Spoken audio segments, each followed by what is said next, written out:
Agile is such a buzzword. I think it's worthwhile that we try and share some of the learnings of Agile. And I'm joined here by Rajesh.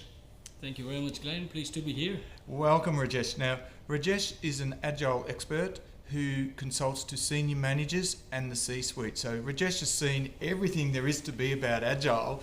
So Rajesh, probably the first question for you, what is Agile? So, as you mentioned, I've seen everything, and I've also seen everything that I shouldn't have seen. And a lot of times I go, oh God, that's not what Agile is. But what is Agile? It's a very good question, Glenn. A lot of people who think it is a methodology or it is a practice or framework, it is not. Yeah, Agile, as it was developed in the early 2000s, it was a mindset, a set of values and principles. So the people who started that, they thought all these heavyweight processes were not really making it easy for the companies to deliver value or the outcomes to their customers. They thought we should bring something new, something rebellion kind of thing. So Agile basically is a set of values, a way of thinking, yeah, and which is about providing value timely, with collaboration, with good feedback to people, and having customer collaboration. Right, thank you. And Agile was started off in the IT sector. Yes. But there's a lot of non-IT organisations deploying Agile now. So why would a non-IT organisation deploy Agile? So there are two questions basically here. One, Agile started in IT sector, which is technically correct if you look at the label. Yep. Agile label was produced for software development. But if you look at Agile ways of working, I was in touch with Jerry Weinberg, who unfortunately passed away last year. But Jerry Weinberg was one of the topmost thinkers in the computing space.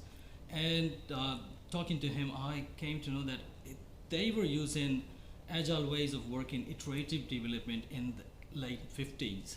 So, and those, they were using that for, I think one was the Project Mercury, which sent the first person in space. So that was a non-IT project, I would say. Yeah. But talking about the non-IT businesses using Agile, it's basically, as I said, it's a set of values and principles. And the values are basically, how do we provide outcomes to people who really want it or people who matter? And how do we nimble, how do we get feedback earlier, and how do we become faster time to market? Yeah.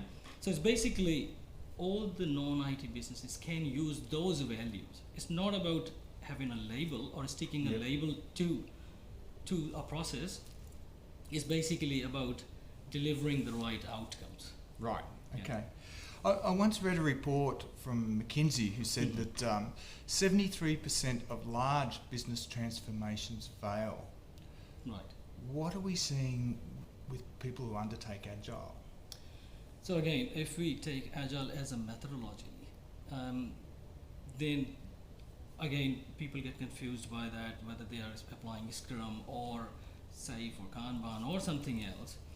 But I haven't seen the McKinsey study, but I would say yes, a large number of projects or the transformation programs fail because companies usually don't have the objectives in front of them. Yeah, so they have all these ideas that we will run this transformation program, and somehow by applying Agile methods or something, we will have better results. But again, if you look at it as a mindset thing, unless everyone changes the mindset in the organization, unless the core culture of the organization doesn't change, transformations are going to fail. Yes. Yeah. So it's about the focus on the outcomes and the values. Absolutely, and sometimes transformations lose steam along the way as well. Absolutely, yeah, all the time. I have seen so many transformations, and people eventually, year and a half afterwards, when the transformations start, they start losing the focus why they were started. Yes, absolutely, absolutely. So, what are the key pitfalls you're seeing in an Agile implementation? Some of the main pitfalls are people not really getting what Agile is. Mm-hmm. Yeah. Yep. If we see it as we want to deliver the right thing, we want to deliver the values and outcomes for people, Yep. and we engage with those people, Mm-hmm. then Agile project will be successful. Yep. What is happening? People are just imposing one or another methodology or technique and saying we are Agile because we are using Jira, or we are using Post-it notes, or I stand up every day. Yep. That's not how you become Agile. Yeah. It's by changing your mindset and also bringing your customers together. Mm-hmm. Yeah, and I think that's one of the biggest problems that we face or we see in the application or implementation of Agile methods. Yeah. This has been really interesting, Rajesh, and I think we need to drill down this further. I'd love to do another interview with you or Yeah, discussion sure. with you. Yeah. If you had any parting words on Agile, what would it be? Look, I would say try to understand what Agile is, and don't label. Yeah, look at what you or your customers want. Yeah. Instead of just labeling, this is Agile, we are becoming Agile. Now, forget about that label. Label is not important. Outcomes or the values, delivery to someone who matters is important. Yeah. Yeah. And the mindset of Agile. Absolutely. Yeah. Well, that's been awesome, Rajesh. Thank you, and Brilliant. we'll see you next time. Cheers. Thank you very much.